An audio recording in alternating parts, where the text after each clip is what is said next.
Dr. Light, let me start on the permitting process for the export terminals. Obviously, we have additional export terminals that are coming online, trying to increase additional capacity. What's our timeline to be able to increase our capacity for exporting LNG to Europe and those allies that are really interested in getting replacement gas at this point? How long will it take to increase that? Thank you for the question, Senator. I need to know what particular permit you're talking Yeah, about. I'm not looking for a specific one. I'm just talking, because there's no specific company I'm trying to pursue to say, can theirs go faster? I'm just trying to figure out how fast can we ramp up, because this is not an instantaneous thing to say, well, let's just send more natural gas to be able to substitute. We have natural gas, but it's the infrastructure to actually get it out and the terminals themselves to be able to permit, obviously to make the decision, is it in our national interest? Right. And I think that'd be my first question. Is it in America's national interest for our allies to get more access to American gas? Absolutely, yes. Okay, so then how quickly could we ramp up over the next couple of years to increase capacity going to Europe?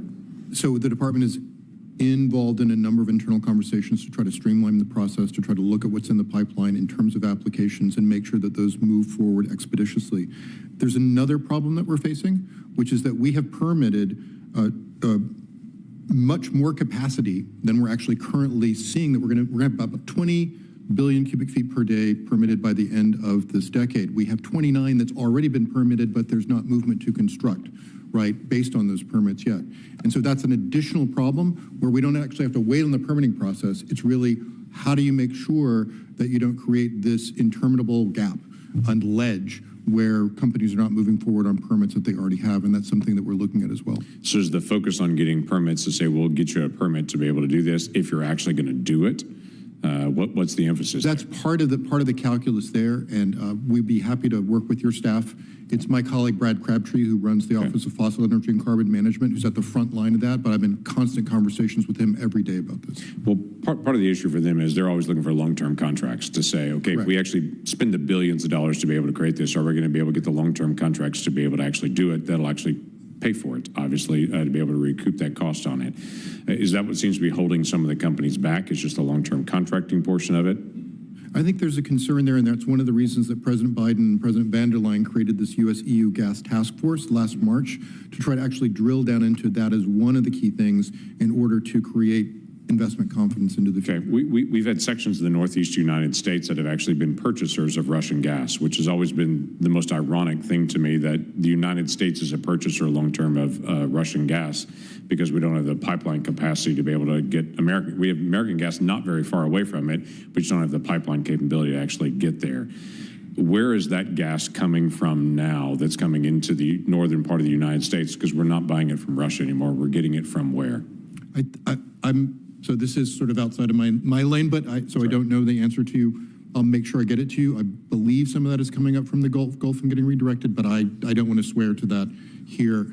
I think that, you know, one of the important things here as we move forward on this as well is to make sure that we've got the cleanest, most competitive gas supply system in the world. Russia did not have that. Right. It was not a transition fuel that they were selling to Europe and the rest of the world. The United States wants that to be a secure, decarbonized supply. That's something you and I have talked about before, and I really see that as the future there. But I'll absolutely get you an answer back. Thank you. I appreciate that. And that is one of the issues for me is we produce energy in our exploration cleaner than anyone else in the world in the way that we do it, actually going to pursue the natural gas. And so for me, there's an incentive to say, if we're going to do this as clean as possible, because we're going to need natural gas for decades and decades still in the future as we're transitioning to whatever that other fuel source will be in the day to be able to substitute for that consistent power source that natural gas is.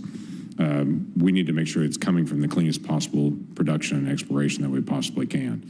That's right. And I also think investment in abatement technologies as well. I mean, this is the way that we're going to make the world secure and decarbonize and solve all the problems together with respect to energy security, diversity of supply, and attending to our climate goals as well. Okay, I appreciate that. I know I don't have a lot of time to be able to do this. Mr. Chairman, thank you for allowing me to be able to jump and ask a question, because this is a big issue, just a steady supply. We've obviously got a lot of natural gas companies here that are producing, that are hoping that they're actually helping support global peace, quite frankly, and not only American stability of our energy prices, but also the pipelines to move them, right? We have to have the pipelines to move in. We have to have the export terminals to be able to get it there. They've got to be able to regasify on the other side as well. But there's also the contracting portion. Well, Senator, you're always welcome to come back anytime you want. Thank you. We appreciate it. Let me